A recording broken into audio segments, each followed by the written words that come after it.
Quiero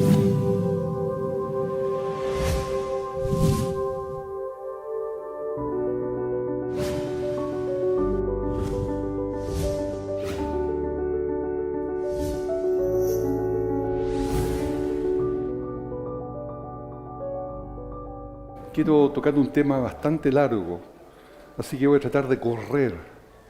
Para correr tienen que correr la mente de ustedes, poner alta atención y seguirme. No se preocupen que los temas se terminan más o menos en 3 diapositivas, se termina y paso a otro. Así que si ese lo perdieron, piérdanlo nomás, vamos al otro. Y esto es porque es bien intenso. Bien, primero, Job 12 del 7 al 9, dice así: en efecto, pregunta por favor a los animales, y te lo enseñarán, a las aves del cielo, y te lo informarán, o habla la tierra y te enseñará, y los peces del mar te lo contarán. ¿Cuál de todos ellos no sabe que la mano de Jehová ha hecho esto? Efectivamente le tenemos que preguntar a los animales, porque nos van a enseñar, otros nos van a informar, otros nos van a contar. ¿Cómo lo van a hacer si no pueden hablar? ¿Cómo nos pueden contar los animales, las bestias, los peces sobre todas estas cosas? No pueden hablar, por lo tanto tiene que haber otro método. Y el otro método es a través de su diseño, cómo ellos han sido constituidos, cómo tienen diseño inteligente dentro de sus cuerpos. Y nosotros podemos leerlo, eso, al descubrirlo, al poderlo estudiar. Por ejemplo, vamos a hablar primero para estimular la mente sobre el diseño inteligente. Esta es una jirafa, por cierto, que tiene diseño inteligente. ¿Y por qué es así? Porque la jirafa tiene varias cosas especiales. Primero, tiene una cabeza muy alta, es decir, un cuello larguísimo que hace que su cabeza esté a veces hasta 8 metros de la superficie del terreno. Esto hace que, para que la sangre llegue allá arriba con buena presión, tiene un corazón grande, así de grande, así el diámetro del corazón de la jirafa. Por lo tanto, la presión sanguínea es el doble de la que tenemos nosotros. Y eso significa que esa alta presión es un gran riesgo para el animal si es que una fiera se le tira por detrás y le rasga la piel, porque si lo hiciera se desangraría inmediatamente. Pero, ¿cuál es la solución? La jirafa tiene arterias reforzadas, las venas y las arterias van por adentro, son muy interiores, y tiene capilares, que son lo que irriga la piel hasta el extremo, hasta afuera, capilares muy pequeños. Para poder servir esos capilares muy pequeños, los glóbulos rojos son 1/3 del tamaño del que tenemos los humanos, para que sí esos glóbulos rojos puedan pasar por esos pequeños capilares y irrigar la piel. Es decir, está todo hecho una cosa tras otra para poder defender a esa jirafa. Si nosotros le diésemos nuestra sangre a la jirafa, simplemente se moriría porque no pasaría por esos capilares. Ahora tiene piel gruesa y es el rumiante más grande que existe en toda la creación. Pero tiene un segundo problema, que el hecho de que tiene la cabeza tan arriba, cuando tiene que tomar agua, tiene que bajarla hasta el nivel del suelo. Y eso significa imprimirle a ese cerebro y a esos ojos una gran presión de sangre, porque la bomba, que es el corazón, sigue bombeando. Por lo tanto, al bajar la cabeza, le está poniendo 8 metros de columna de agua de presión al cerebro, que simplemente reventaría, tendría un accidente vascular.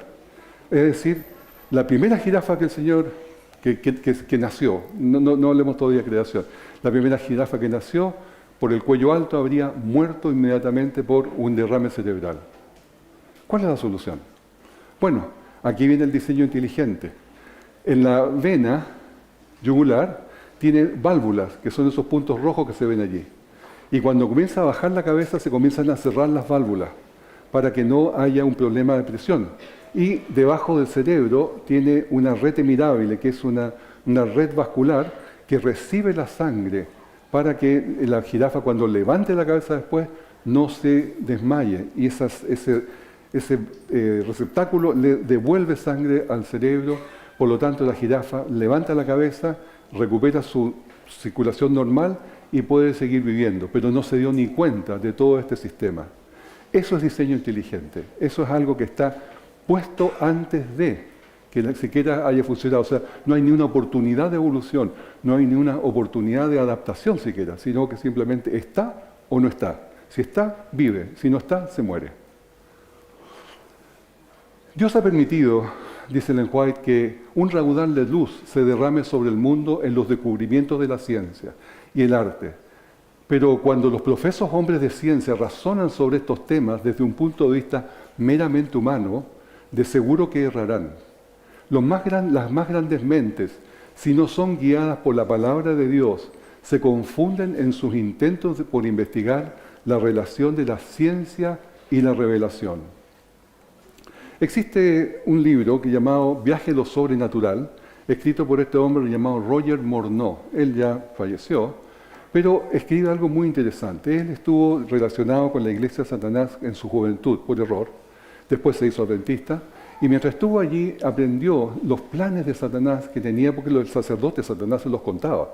Y le decía cuáles habían sido los planes y hacia dónde iba la cosa. Pero la cosa que quiero destacar de su experiencia es que le dijo que lo que quería hacer Satanás era destruir la Biblia, pero sin acabar en realidad con ella. En inglés dice destruir la Biblia sin quemarla. Pero, ¿y haciéndolo cómo? Alejar el pensamiento de Dios de las mentes de millones de personas por medio de la teoría de la evolución. Ustedes se preguntarán, ¿qué tiene que ver Satanás con la teoría de la evolución? Tiene todo que ver. Satanás es el inventor de la teoría de la evolución para poder dejar a Dios, a Cristo de lado, especialmente a Cristo. Y les muestro acá a un señor que es un ateo, pero también es académico bíblico, una contradicción enorme. Es humanista, se llama Frank Sindler. Y él dice que el golpe más grande que la biología le ha dado al cristianismo ha sido el descubrimiento de la evolución biológica. Ahora que sabemos que Adán y Eva nunca fueron gente real, el mito central del cristianismo es destruido. Si nunca existió Adán y Eva, nunca hubo pecado original. Y si nunca hubo pecado original, no hay necesidad de salvación. Y si no hay necesidad de salvación, ¿para qué necesitamos al Salvador? Por lo tanto, con esto concluyo que Jesús histórico quedó desempleado. Desempleado en el paro. ¿Ya? Creo que la evolución es absolutamente un golpe de muerte para el cristianismo. Se fijan que la evolución no es una idea científica, es una idea religiosa para atacar al cristianismo y para destruir a Cristo como Salvador. Si Cristo no es el centro de nuestra religión, de nuestra creencia, no tenemos nada. O sea, realmente apuntó justo allí con la evolución biológica que llama él. Lamentablemente el mundo está absolutamente captado por ellos. Absolutamente, porque tiene el poder del dinero. Y como tienen el poder del dinero, todos los canales de televisión que quieren propaganda, que quieren tener parte de los presupuestos, están absolutamente alineados. Ninguno se salva. Incluso las revistas más prestigiosas de ciencia, como Science y Nature. Sin embargo, hay muchos científicos que se han convertido al creacionismo. Es decir, esta idea del creacionismo no es un niño que está en la iglesia desde niño, le lavaron la cabeza y finalmente llega adulto y cree en el creacionismo porque no sabe creer en otra cosa. No, eso no es así. Los creacionistas tenemos cabeza y sabemos pensar y sabemos entender lo que es inteligente y lo que no lo es. Y hay científicos que se han hecho creacionistas después de un serio estudio de los textos del creacionismo, es decir, de las pruebas que tenemos y las evidencias que tenemos. Y esto los ha llevado a ellos a cambiar sus vidas completamente. Y esta conversión al creacionismo les ha hecho cambiar completamente su punto de vista de la vida. Es decir, en lo que se refiere a la interpretación de la edad de este mundo y el origen de todo lo que nos rodea. Es decir, que ha intervenido un creador. Un cambio completo de vida. Aquí hay una lista de una serie, son varios cientos, si no miles, de científicos, todos con nivel doctoral, los cuales han tenido la valentía de decir, yo me opongo, yo disiento del darwinismo. Y esta lista está, ¿no es cierto?, publicada en Internet, así que se puede estudiar. Definitivamente la evolución se protege a sí misma. La evolución no quiere que se meta el creacionismo, quiere ser el paradigma único para todo el mundo. Y, por lo tanto, hay que pertenecer. El que no pertenece no va a tener premios Nobel, no va a tener publicaciones, no va a poder publicar, no va a poder enseñar en universidades, no va a poder tener buenos trabajos, no va a poder tener dinero para investigar en grandes proyectos. Simplemente o perteneces o no participas. Ese es simplemente el hecho. Hay un doctor, Raymond Damadian, que tiene una serie de premios en Estados Unidos. En 1988 el presidente Reagan le dio la Medalla Nacional de la Tecnología. En 1989 fue inserto en el Salón de la Fama de Inventores. Y tan distinguidos otros inventores que están allí como Thomas Edison, Alexander Graham Bell, Samuel Morse y los hermanos Wright. Después, en el año 89 también, su primer MRI, que es el resonador magnético, llamado el Indomable, fue puesto en exhibición en el Instituto Smithsonian. Y finalmente, en marzo de 2004, se le entregó la medalla al Instituto Franklin por la comercialización y desarrollo del resonador magnético, que es un instrumento de diagnóstico y tratamiento de enfermedades fantástico. Bueno, ahí lo tenemos en el Instituto Smithsonian, en Washington, con su primer resonador magnético. Y aquí está hablando él, dando testimonio. Hola, mi nombre es Dr. Raymond Damadian. Soy un científico que cree en una tierra joven, que cree que Dios creó el mundo en 6 días de 24 horas, tal cual como está registrado en el libro de Génesis.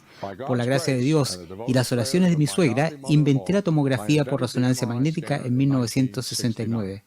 La idea de que aquellos científicos que creen que el mundo tiene 6.000 años no pueden hacer ciencia verdadera es sencillamente equivocada. Está sencillamente equivocada. Los científicos que son creacionistas pueden hacer ciencia y de la primera calidad.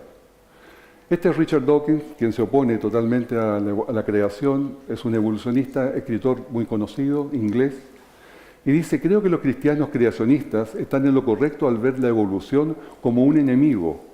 Hay una profunda incompatibilidad entre la evolución y el cristianismo. Hay sofisticados teólogos, sin embargo, que son evolucionistas teístas, que están felices aceptando la evolución. Ellos están en un error y llama a los evolucionistas teístas tontos útiles, que ellos están destruyendo su propia fe. Ustedes se preguntarán, bueno, necesitamos esto, yo soy creacionista, yo creo en esto, pero ¿crees realmente? ¿Tienes todas las herramientas, hermano, para poder defender todo lo que nosotros pensamos? Es como estos dos padres que conversan entre ellos y dicen: no te preocupes, nuestros hijos están en la iglesia y esto no les va a afectar. Pero yo les digo que sí les va a afectar, porque los millones de años es algo que capta a muchos. Darwin, que en los hombres monos, que la Biblia no es verdad, que la evolución es verdad, que los dinosaurios se hicieron pájaros, que no hay creador, y los niños se confunden. El hecho real es que el 66% de los jóvenes que una vez estuvieron en la iglesia, cuando ya son jóvenes adultos y van a la universidad, se fueron de la iglesia. 2/3 de los jóvenes se van de la iglesia porque los capta esta otra idea que es contraria a lo que ellos han vendido alguna vez y lo que es la realidad, pero como no están informados, necesitan hacerlo. Este es un doctor Colin Patterson, que es un profesor evolucionista, por cierto, pero que tuvo un quiebre por allí en sus creencias. Y dice: una mañana yo desperté y me vino al pensamiento que he estado trabajando por 20 años en la evolución y podría decir que no sabía nada. Estaba vacío.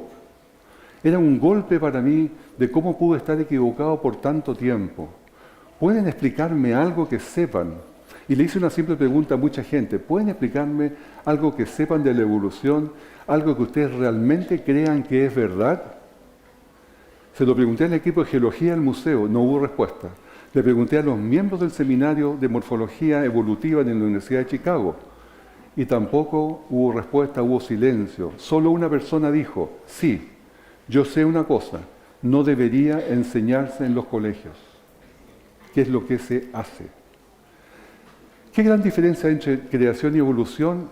La diferencia no está en la ciencia, no está en la evidencia, está en la creencia en Dios. Ese es el problema. Creer o no creer en Dios. Honrar o no honrar a un Dios creador. Esa es la diferencia. Porque hay una mala ciencia llamada el cientismo, que es una perversión de la ciencia moderna, la cual es una ideología que tiene un prejuicio antirreligioso. Un prejuicio que simplemente cree que todo debe medirse con la racionalidad humana y todo en forma empírica, en forma de experimentos. Pero la ciencia realmente dice, y ellos dicen que el mundo espiritual es irrelevante y no existente. Sin embargo, esto es un reduccionismo intolerable. Porque la ciencia no es una amenaza para las creencias religiosas, porque se restringe a la dimensión física natural de la existencia, de la realidad, no a otra cosa. Ese es su mundo.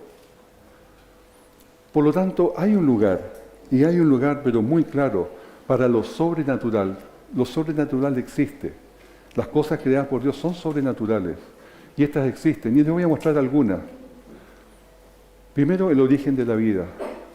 El origen de la vida, nadie jamás ha hecho vida en este mundo.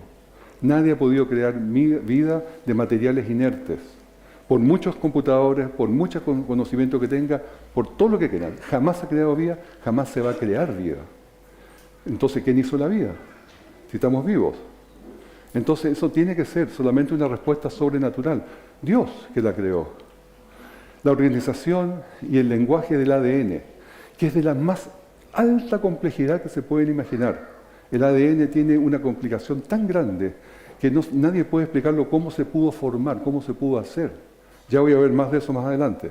Pero no solamente eso, sino que también los mecanismos que tiene para formar las proteínas del ADN y posteriormente, como si fuera poco, mecanismos de reparación. Vamos a ver una diapositiva de este tema más adelante. La formación del universo. El universo no se ha creado por un Big Bang. El universo es creado por una mano de Dios. Y ese universo del Big Bang es una explicación absolutamente deficiente. Entonces, ¿cómo se creó? Si existe, está lleno de orden, está lleno de matemáticas, está lleno de perfección. Tercero, las leyes físicas. Nosotros estamos rodeados de leyes físicas, de constantes universales, de un orden magnífico, con propiedades matemáticas. Hay una variación, la ley de gravedad, que cambia un poquito nomás y se desordena todo. O que el átomo cambie la velocidad de la luz, que cambie un poco nomás, ya se desordena absolutamente todo, se desordena la vida. Es decir, todo está perfectamente calculado para ser y estar balanceado. Los nanomotores eléctricos, los pequeños motores eléctricos, que les voy a mostrar al final, que funcionan a maravilla, mucho mejor que los motores hechos por los seres humanos, por los ingenieros. O las máquinas que están produciendo el ATP, fantástica, que es el químico que produce la energía del cuerpo, el ATP. O los mensajeros internos, las kinesinas, cómo recorren el cuerpo, recorren la célula, llevando cargas químicas en sus hombros. Iguales que verdaderos robots que están dentro de nuestro cuerpo funcionando ahora por millones. Ustedes no los ven, por supuesto, pero ahí están. ¿Quién los creó? ¿Quién los organizó? Y por último, el diseño inteligente magnífico en los seres vivos. No solamente la jirafa, como ya les mostré. Todos los seres vivos y las plantas tienen complejidad irreducible. Todos ellos están con sistemas todos interconectados, trabajando a una maravilla. La naturaleza es la expresión del diseño de Dios. No es en sí mismo nada. No existe ni la Pachamama, ni la Gaia, ni la Madre Tierra. Todas esas cosas son invenciones. Lo que existe es Dios creador que puso en la naturaleza todas esas condiciones de diseño. Pero no es la naturaleza la que diseña. Richard Dawkins también declara que Darwin me hizo posible ser un ateo intelectualmente pleno. Él se justificó con esto de la evolución. También dice, yo ataco a Dios, a todos los dioses, toda y cualquier cosa sobrenatural, donde quiera y cuando sea, que se invente ahora o en el futuro. Y por último, si encuentras a alguien que dice no creer en la evolución, esa persona es ignorante, estúpida o tonta. Una declaración bastante insolente, pero ahí está. El origen de la vida. ¿Dónde se dicen ellos que se produjo la vida? Por casualidad, por cierto, en una sopa primordial donde había todos los químicos necesarios y cayó un rayo para darle energía y se produjo la vida. ¿Será posible una cosa así, tan simplona? Se hizo un experimento de Miller-Urey para tratar de comprobar eso y se pusieron todos los elementos necesarios, agua, amoníaco, metano y ausencia de oxígeno. Hicieron circular esta mezcla por mucho tiempo y pusieron un rayo allí, un electrodo eléctrico. Lo hicieron así y estuvo circulando 10 años. ¿Ustedes creen que produjo vida? Por supuesto que no. La vida es mucho más que químicos y energía. Aquí tenemos algo que tiene vida, que es una Escherichia coli, una bacteria muy conocida, y esta bacteria ha sido analizada y se definió lo que tiene para vivir. Es unicelular, tiene 2,4 millones de moléculas de proteínas de 4.000 tipos tiene 4,6 millones de pares base en su ADN, tiene ácido nucleico 255.000 moléculas de 660 tipos, polisacáridos 1,4 millones de 3 tipos, lípidos 22 millones de moléculas de 50 a 100 tipos, moléculas metabólicas intermediarias, etcétera, etcétera, etcétera, etcétera. 800 reacciones químicas simultáneas estables y no equilibradas. Eso es una insignificante bacteria. Ahora, vamos a analizar solamente la primera, las proteínas, si fuera posible que se hiciera solo. Para construir un edificio yo necesito elementos básicos, que está un poco elaborado, pero en general vienen de la tierra. La arena, las piedras, ladrillo, cemento, yeso, fierro, maderas, plástico y muchas otras cosas. Si tengo esos elementos en los rincones aquí del edificio, ¿tengo un edificio? ¿Tengo ya lo que quiero construir? No, por supuesto no, tengo materiales nomás. ¿Qué falta? Falta información, diseño, planos, una carta Gantt. Falta una cabeza que organice eso. Los materiales por sí solos no son nada. Hay una cabeza de diseño inteligente que le está poniendo ahí un orden de tiempo, que es la carta Gantt. La construcción biológica es muy similar. Necesito proteína. La proteína es la base de la construcción de cualquier elemento vivo, sea vegetal o animal. Las proteínas, a su vez, se hacen con estos 20 aminoácidos que están ahí arriba. Y, por lo tanto, para construir una proteína, vamos a ver si lo puedo hacer por casualidad. Necesito más o menos 500 aminoácidos de estos 20 que se van repitiendo, pero en una secuencia correcta que la da el ADN. Y tienen que ser levógiros de mano izquierda, no de mano derecha, porque se producen 50 y 50 normalmente, y con unión peptídica. Y esto podrá ocurrir, la posibilidad es 1 dividido por 10 elevado a 950. O sea, un 1 partido por este enorme número. ¿Y cuánto es eso matemáticamente? Un 1 partido por un terrible número de grande. Eso es 0. La posibilidad de que una proteína se haga por sí sola es 0. Y si esta es la base de la vida, ¿cómo entonces? El Mycoplasma genitalium es el organismo vivo más básico, más pequeño que hay en el mundo. Y este necesita para vivir 387 proteínas. ¿Cuál es la posibilidad que una proteína se haga por sí sola? Por casualidad, 0. Y 387, ¿cuánta es la posibilidad? 0. 387 veces 0. Entonces ni siquiera el organismo vivo más básico puede nacer solo, espontáneamente.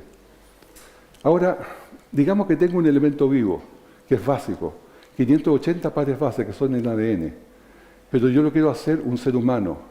¿Podrá pasar de aquí a acá por casualidad?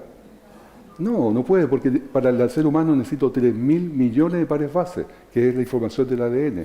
Y eso no lo puedo hacer, porque esas son todas las fórmulas para generar ojos, nervios, piel, huesos, músculos, sangre, hígado, riñón, corazón, venas, arterias y toda la coordinación interna de ello. Así que esta es información inteligente que tiene que ponerle una mente inteligente. No sale por casualidad, no se crea sola. El azar, a propósito, no explica nada. El azar simplemente es una excusa cuando no se saben las cosas que están operando. Y habiendo dicho todo eso, vamos a los libros de evolución que se le enseñan a los niños y en la universidad, y de repente, en una sopa primordial, se hace la vida sola, la biogénesis, y después comienza a transformarse, a ganar información de la nada, y de repente se transforma en un pez, y de repente gana más información, se transforma en un anfibio, es decir, las aletas se transforman en patas, y se le ponen los músculos, los tendones, los sistemas de control, la unión con la columna vertebral, todo se hace solo, y comienza a salir por la tierra como un reptil, después se transforma en un mamífero, y después se transforma en un mono, y hoy día estamos acá. Buenos días. ¿Quién puede creer esa historia? Realmente es muy pobre la historia, ¿no es cierto? Y científicamente absurda. Cuando se le pregunta a Richard Dawkins, el origen de la vida, dice, es un completo misterio, porque no lo pueden explicar. Y en realidad los evolucionistas, en muchos casos, dicen, no, es que nosotros partimos después de la vida, cuando ya la vida existe, ahí partimos nosotros. Formación del ADN. Muy rápidamente, el ADN está dentro de la célula, en el núcleo, en los cromosomas. Estos son los cromosomas, y dentro de los cromosomas está enrollado el ADN ahí, con 4 letras, A, T, G y C. Estas 4 letras son un código genético el cual está indicando cómo se arman las cosas. O sea, es un verdadero vocabulario. Es realmente interesante. Piensen en cuántas letras pueden caber en una página. Y ahora imaginen un montón de páginas de 100 metros de alto. Esta es la cantidad de información que se guarda dentro del ADN de cada célula humana. El genoma humano completo. Si se analizan los 3.000 millones de letras que forman este genoma humano, se encontrarán con algunas cosas sorprendentes. Solo un 1% de los 3.000 millones de letras codifican directamente proteínas. Del resto, como un 25% fabrican genes y sus elementos regulatorios. La función del resto de las letras es todavía muy poco clara.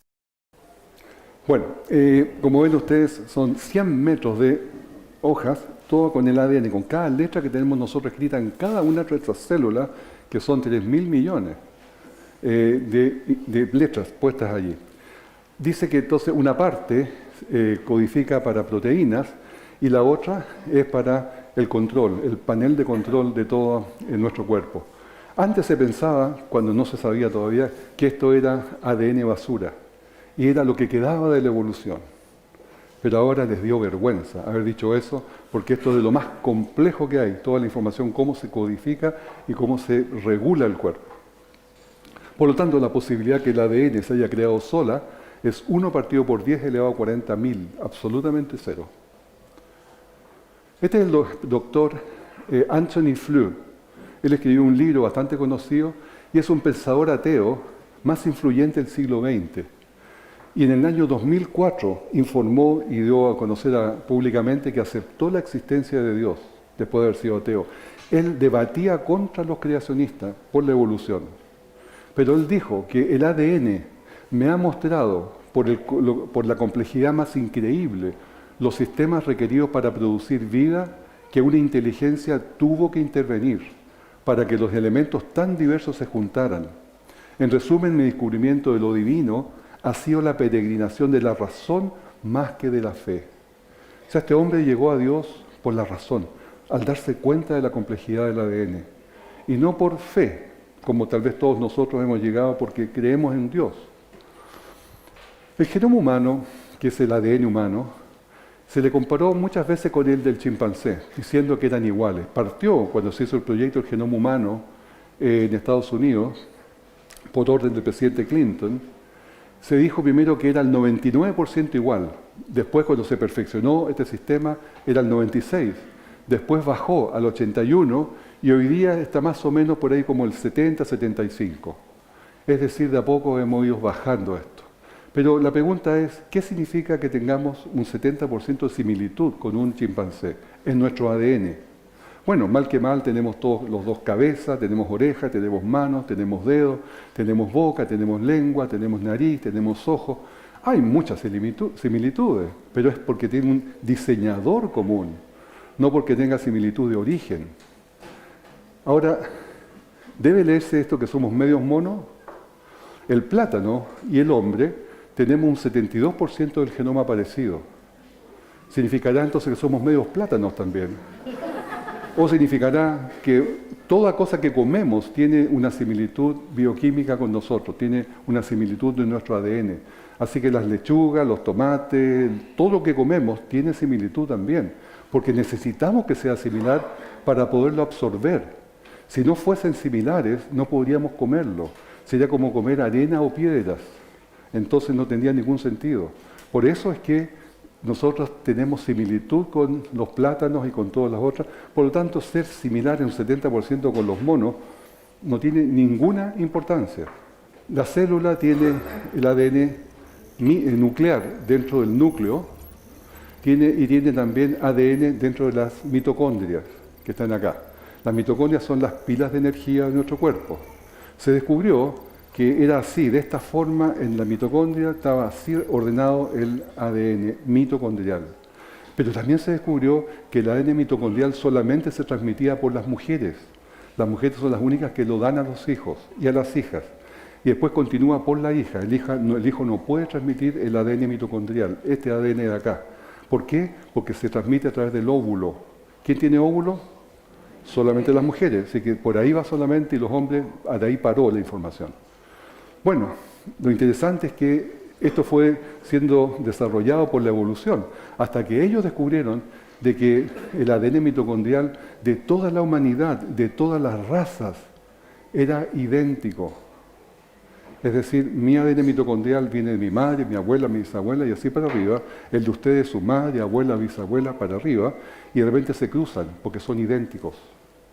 Es decir, todos venimos de una sola madre. Y esto, el ADN mitocondrial, así lo demuestra.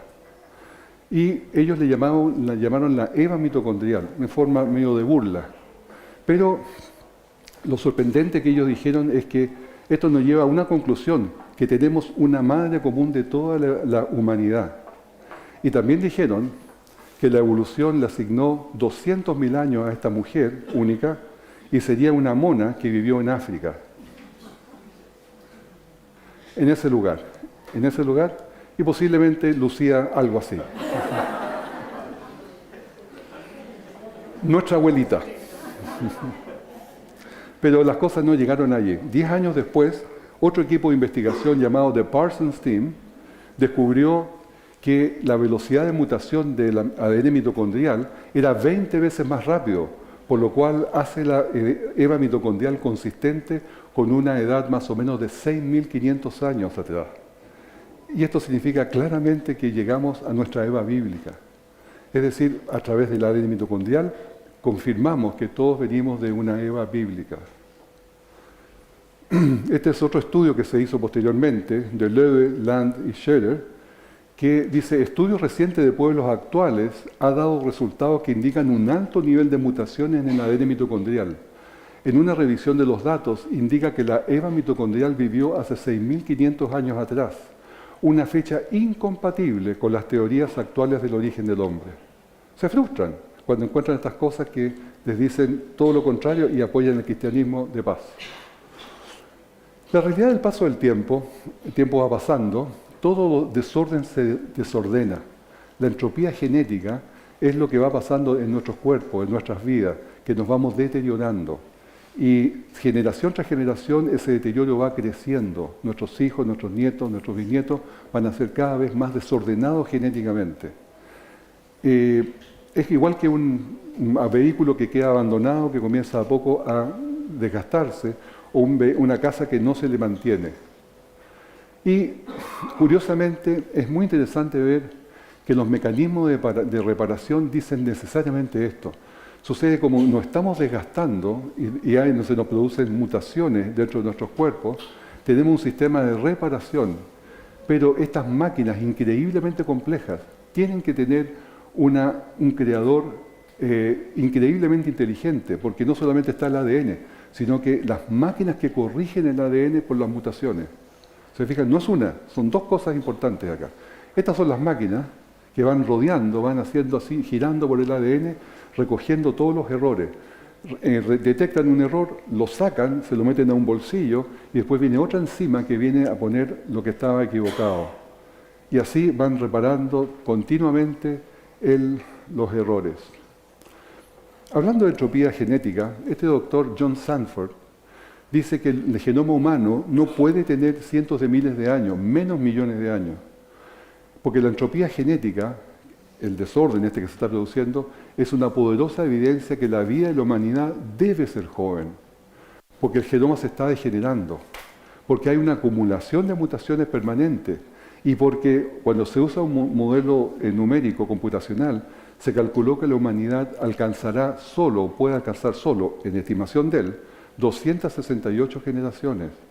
O sea, la humanidad no pasa más allá de 268 generaciones porque va a morir de ADN destruido. No va a tener ya más sustentabilidad. 268 generaciones, déjeme decirle que un poco más de 8.000 años.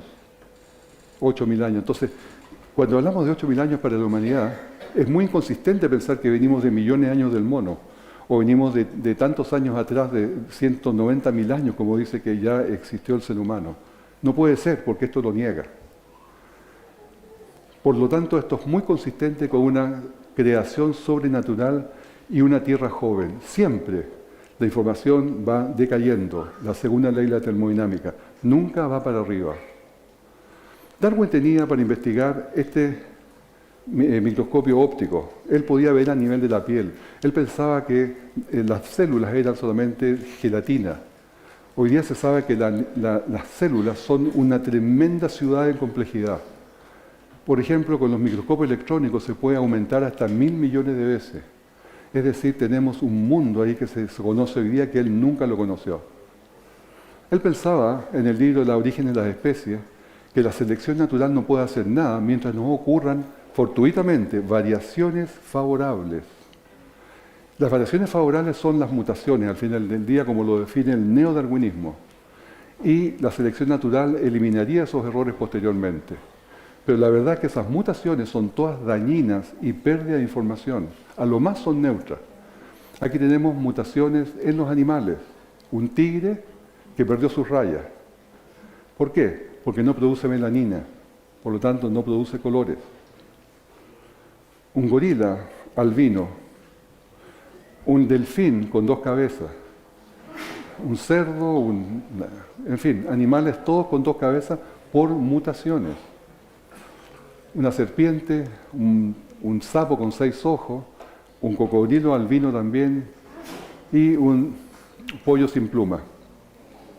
¿Y qué le hacen las mutaciones a los seres humanos?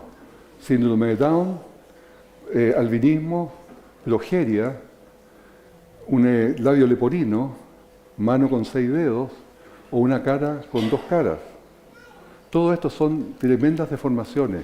Y seguimos con fibrosis quística, hemofilia, distrofia muscular, daltonismo, enanismo, gigantismo y mil deformaciones más.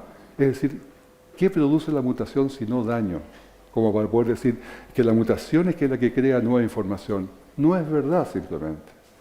Claro, para decir eso necesitan la excusa de los millones de años. Vamos a tratar un poquito después lo de los millones de años. En el Museo de Historia de Melbourne dice, ahí está el texto, pero le traduzco la parte más importante. Dice, mutaciones, errores maravillosos. Mutaciones son cambios en el ADN que causan nuevas variaciones. Los errores se cometen cuando el ADN es copiado. Entonces, lo que sí existe es la adaptación. Los animales se adaptan. En coloración, altura, pelaje, hacen pequeños cambios de acuerdo a unas situaciones que viven. Y esto es totalmente aceptable. Pero macroevolución, que una especie se transforma en otra, jamás. Nunca. Les voy a mostrar un ejemplo de especiación o adaptación, donde estos son perros solamente. Un zorro del Ártico, un fennec, un perro salvaje africano, un lobo salvaje americano, un dingo australiano, un coyote y un cati familiares. Todos son perros, pero están todos adaptados a un medio. Y cada uno de ellos se puede reproducir con el otro, aunque parezca raro, pero se pueden hacer reproducir. Pero estos son adaptaciones, esto no es evolución. Y se lo subrayo, porque normalmente los evolucionistas tratan de decir que, ¿te fijas cómo cambió? Evolucionó. No es así. Ellos han solamente adaptado, porque tienen los mecanismos internos para hacerlo.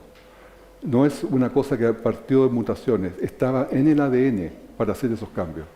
Aquí tengo un ejemplo de perros con pelo corto y pelo largo. ¿Ya? Digamos que tenemos una pareja que es de medio pelo, de pelo mediano. Y esta, porque tiene un gen de pelo corto y un gen de pelo largo. Gen de pelo corto y pelo largo. Estos tienen hijos.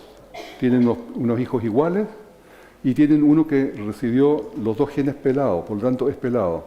Y otro que recibió los 2 genes peludos, por lo tanto es perro peludo. ¿Ya? Esa familia está todo bien, así sucede en la genética.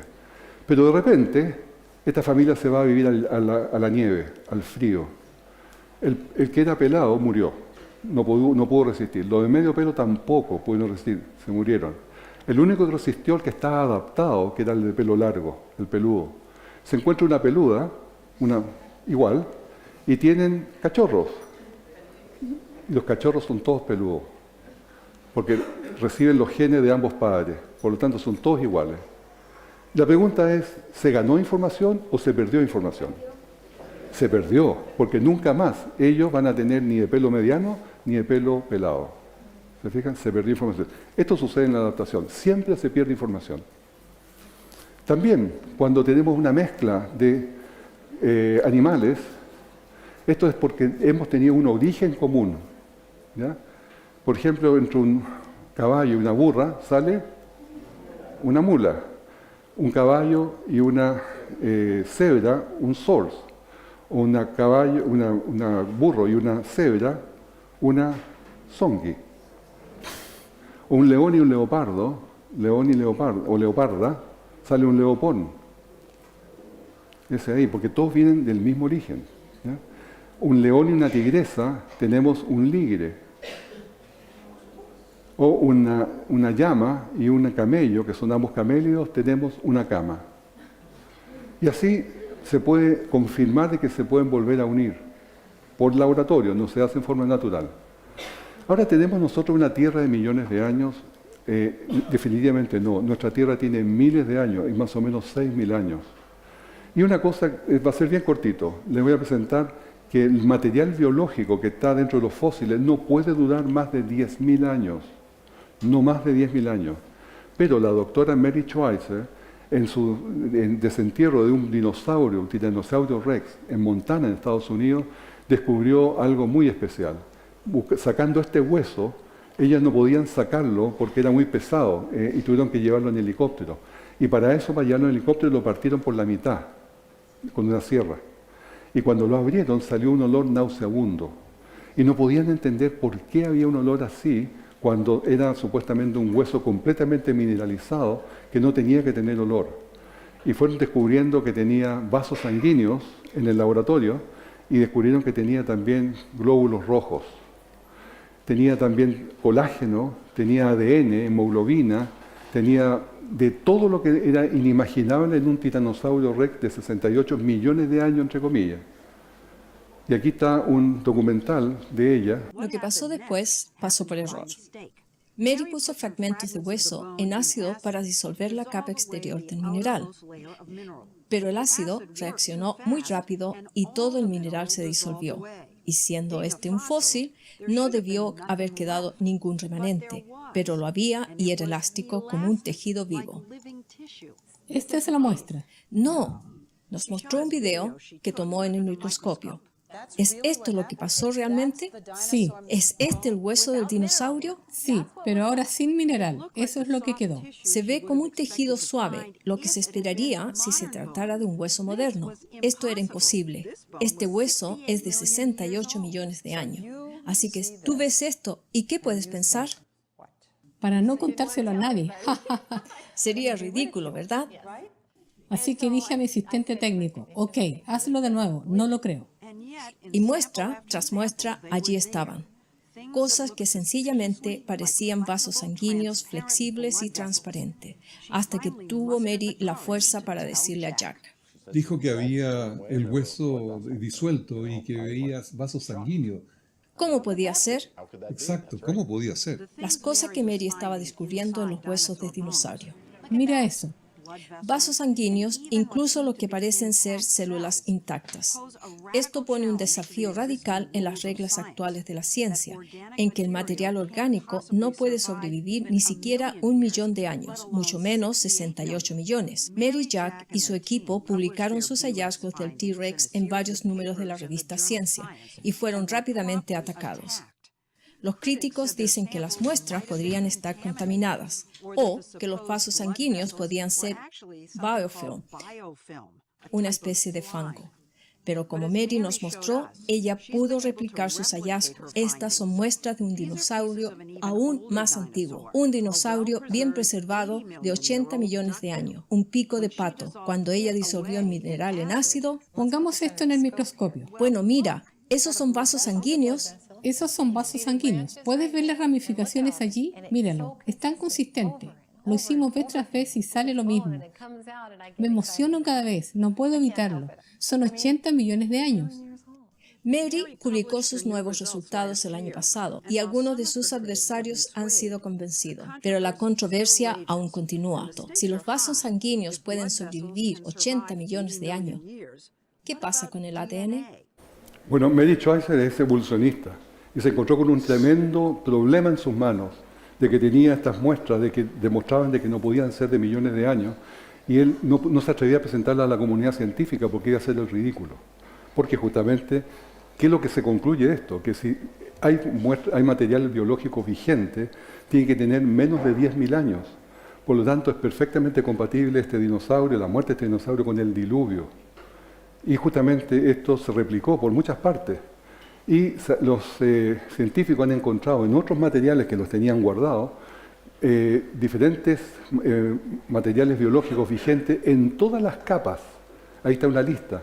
En todas las capas de la columna geológica han encontrado muestras iguales.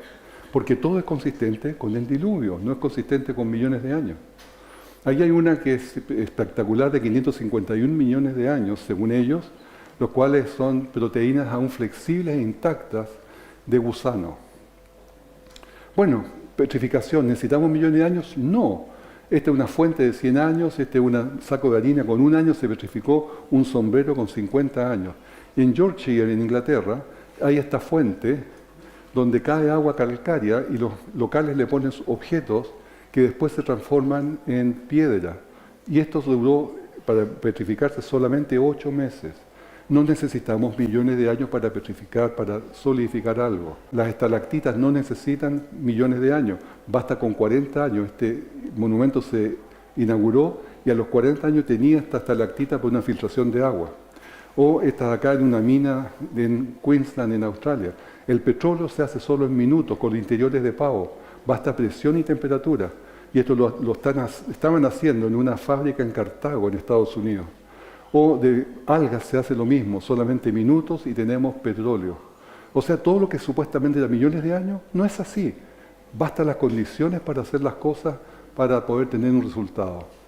Hace 21 años atrás se tiró un libro, o se inauguró un libro que se llama La Caja Negra de Darwin. Y este libro produjo realmente cambios.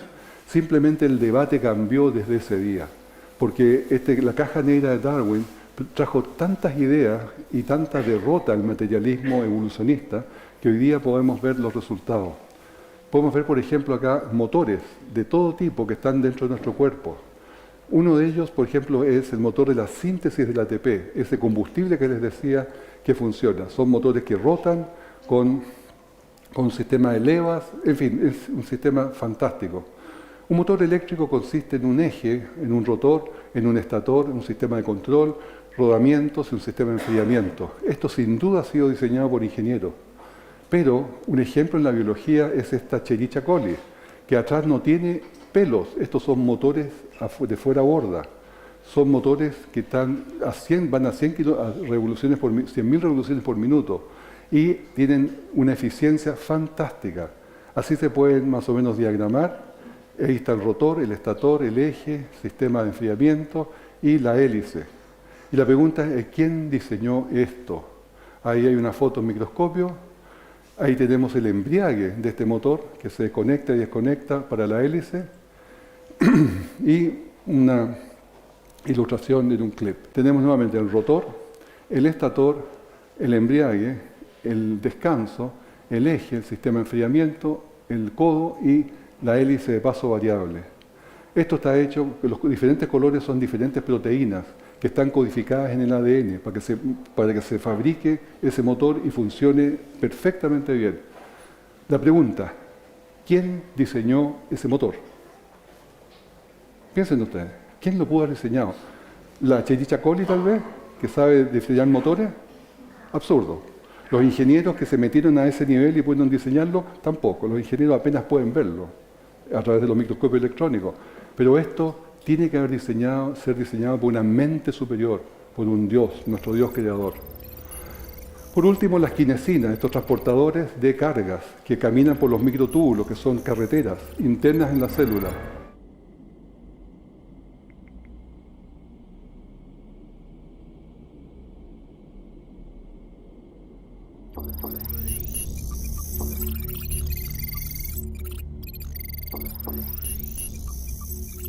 Este es el núcleo de la célula. Todos estos son microtúbulos, que son caminos donde se van transportando químicos. Y Si es que hubiera mucho enjambre, mucho tráfico y se empiezan a cruzar las líneas, hay señales de tránsito para que una se pare y la otra pase primero y así se van coordinando internamente. Cuando llegan al final de su recorrido, entregan la carga donde tienen que entregarla a la quinesina y se desactivan, se doblan para no gastar energía. Y esperan hasta que una especie de bus, para que un transporte público los venga a tomar a cada uno de ellos y se los lleva de vuelta al punto de partida. Toda esta organización interna de la célula, ¿qué creen ustedes que puede ser por casualidad? ¿Hay alguna, siquiera una milésima de posibilidad que sea por evolución? Absolutamente no. Hay una mente inteligente detrás de esto y por eso es que reafirmamos tanto esta idea. El diseño inteligente se le preguntó a Richard Dawkins, ¿usted puede aceptar el diseño inteligente? Dijo que sí, que lo puede aceptar como una explicación del origen de la vida, si esto significa que los extraterrestres trajeron la vida a la Tierra. Pero no podría aceptar ninguna posibilidad que Dios tuviera un rol en este diseño. Y ahí se pueden dar cuenta del problema. El problema no es la evidencia, el problema no es la ciencia, el problema es Dios. Él siempre va a negar a Dios, porque está convertido al evolucionismo. Termino con este texto, Apocalipsis 14:6. Vi volar otro ángel con el Evangelio eterno para predicarlo, a toda nación, tribu, lengua y pueblo, diciendo a gran voz, temer a Dios y dadle gloria, y adorar a aquel que hizo el cielo, la tierra, el mar y la fuente de las aguas. Amén.